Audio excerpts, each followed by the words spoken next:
Hi colleagues, this is Michael from the Board Games Chronicle. In today's material, we'll have a first look at Twilight Struggle, Red Sea, Conflict in the Horn of Africa. A game in the Lunchtime series from GMTs, designed by Jason Matthews. And of course, kind of an extension, you can say, sequel or the introductory game to the main Twilight Struggle with a limited scope, limited time needed to play, and of course being kind of a good entry point to the larger game. Also, let's be honest, after the success of Twilight Struggle, we all waited for similar games in the series. We have Imperial Struggle, really like it, made a lot of content on that. You can check on this channel and also my blog. And I'm really glad that we are getting yet another title in the series. What will be kind of a new is a dedicated solo mode. Really glad to see GMT1 doing a fantastic job in the area of solo modes for the games. So here we already from the onset are getting the solo mode. Today we'll look into the game, the components, a little about the mechanics, not much. Probably I will do separate material where you will be able to see the playthrough. I would start with solo mode so you can see how it plays.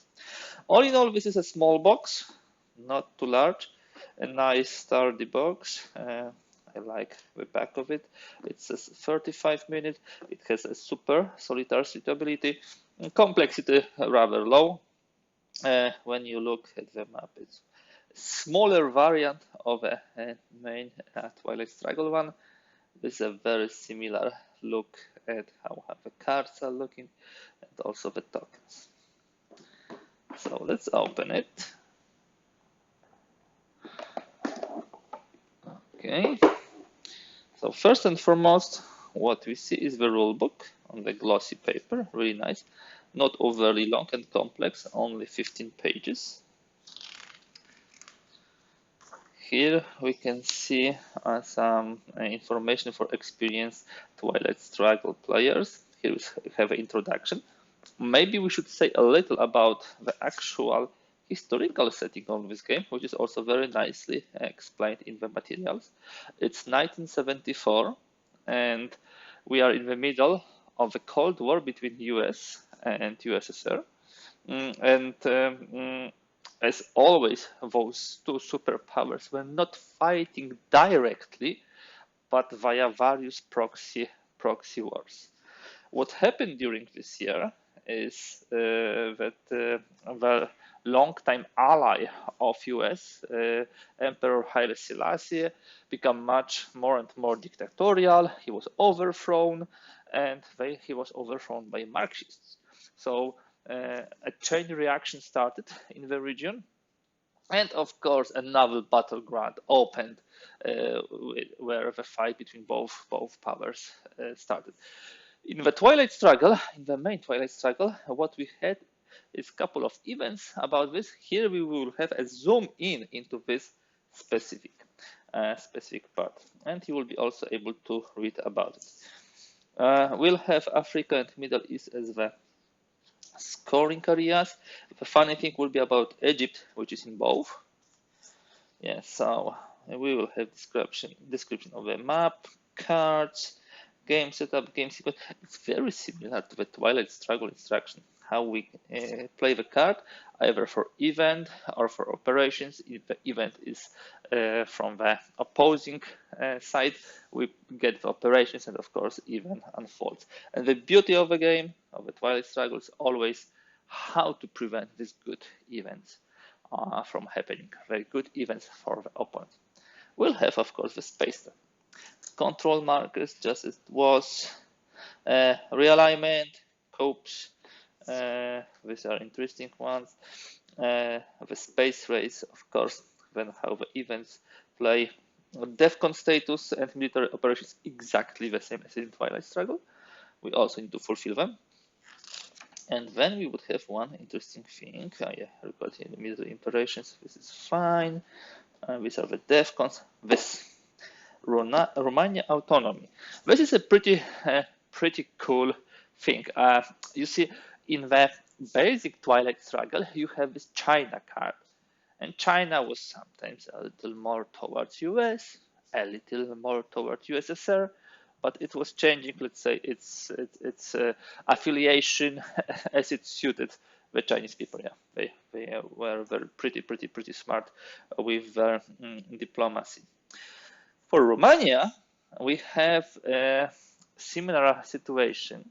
Romania was probably one of those countries in the Warsaw Pact, Eastern Pact, that tried to be much more aggressive toward West, and sometimes actually were going against what was dictated by USSR. This is exactly such a situation. You have it nicely described here. And it was during this war in the Horn of Africa when Romania remained allied to Somalia, though Soviet Union and the rest of the Warsaw Pact transferred their support to Ethiopia. So you see, the whole Warsaw Pact was supporting Ethiopia, while only Romania was supporting the Somalia. So that's also kind of a pivotal card which can be used by both sides. Then we have a scoring cards. Okay. Strategic sea lanes. This is, I think, new thing. The victory point track. This is similar, and how we achieve a victory. Here we have the optional variants. We can use also some cards from the actual base game Twilight Struggle to play here, or we can use some of those cards from this game to use in Twilight Struggle. It's really cool. And then we have also, I think, cards manifest here. Yeah, this is also another variant. So all in all, 16 pages. When some of this is variants, not too long instruction. What is interesting, the solo rules are slightly longer, 28 pages, and they describe how the game works in solo mode. But first of all, we have two-player example of play, which shows the setup. We have cards for both players, the Soviet player, the USSR player, and what cards are being played and what is being done. I think it might be good to do an example video out from this example of play. And we have the Horn of Africa after turn 1. How does it look like in this example of play? That takes about 7 pages. Then we have solo opponent rules. I will not be going into too many details, just looking at the components today. So without going too much into the details, we have, of course, example of play, which is cool. It really helps us to understand how the bot will behave. Again, perfect material for a video. And then, this is example of play, and this is something which I really appreciate. So, card historical backgrounds. This is similar to what we have in Twilight Struggle, and the sequel also brings it. Each and every card is connected to some historical events, and as you know, guys, for me, and I think for majority of players I'm spending time with, we don't play only for the pure mechanics, but also for theme and for learning the history from those games. So this is really cool, and I might say I like it. I really like it. Oh, here are the card descriptions. Exactly. Some designer notes and solo designer notes. I love reading those. Always some insight to why this decision was made in order to put this mechanic, and why this decision was made to maybe avoid this mechanic. So the designer notes, I think, are by Jason Matthews, and the solo, of course, by Jason Carr, who is GMT1 lead. Yep. and credits. Okay, so this is the rule book, this is solo book and background book. Then we have card play summary, two of them, of course, because we have 2 players. Then we have US player events table, all the details, and we have USSR events table. Yes, USSR space selection table. I believe this might be used with solo board. At least it looks like this. Yes, solo. I was correct. This is for the USSR solo board, and this is for the US solo board. What next we have? Of course, counters. I like them, beautiful, and they are already rounded. This is also a hallmark of Twilight Struggle with all of those rounded markers. So as you can see, we have military operations, we have action round, we have space track, we have turn, VPs, DEFCON, and which spaces are closed by DEFCON. Yep. And then we have a map, a small map, very nicely produced. Compact. I hope you see it. What I like about this map is that at the edges of the map you have all those rules references, coup attempts, realignment rules, placing markers, all this stuff for one player, and on the other side also for the second player. Here is the main map with action round track, with a turn track. we have this depends. The third round is optional. You can play 2 rounds, 2 turns, but from what I saw already with the reviews of the games, the third turn really spice ups the game. Here is the space track. Here are victory points, required military operations, and here are the regions. So this is Middle East, and here is Africa, and as I told you, Egypt is in both, and during the scoring he's counted against 2. Regarding battleground countries, you can see the Kenya, Egypt, and Saudi Arabia. So all those countries, when you do the cope in them, they will be decreasing the DEFCON.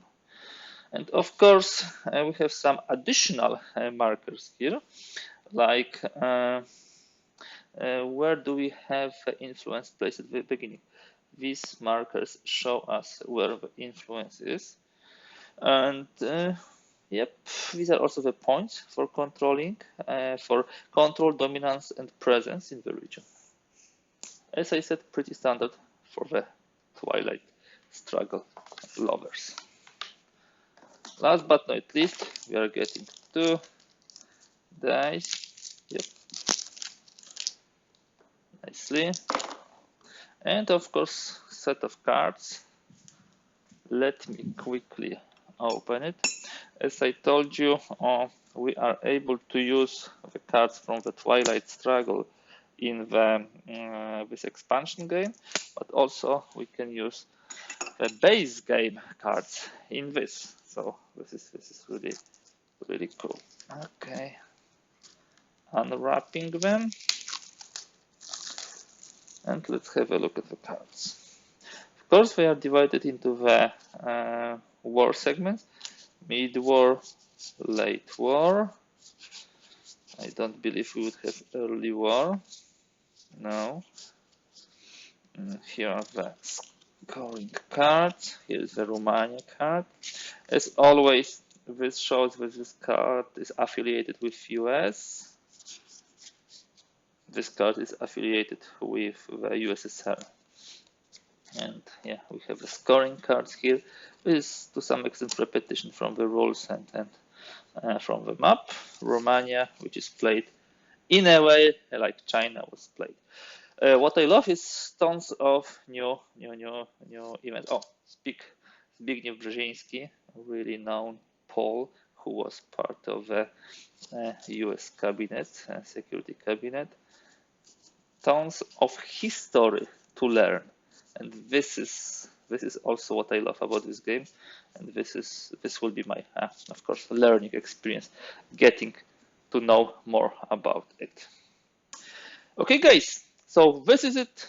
That's what I wanted to present today for you. Twilight Struggle, Red Sea, Conflict in the Horn of Africa by Jason Matthews from GMT Games. Really cool continuation to the great series, to the main game Twilight Struggle, to its spiritual, let's say, successor Imperial Struggle, and now a small lunchtime game which can be played in 35 minutes as per the rulebook. Hope you like it.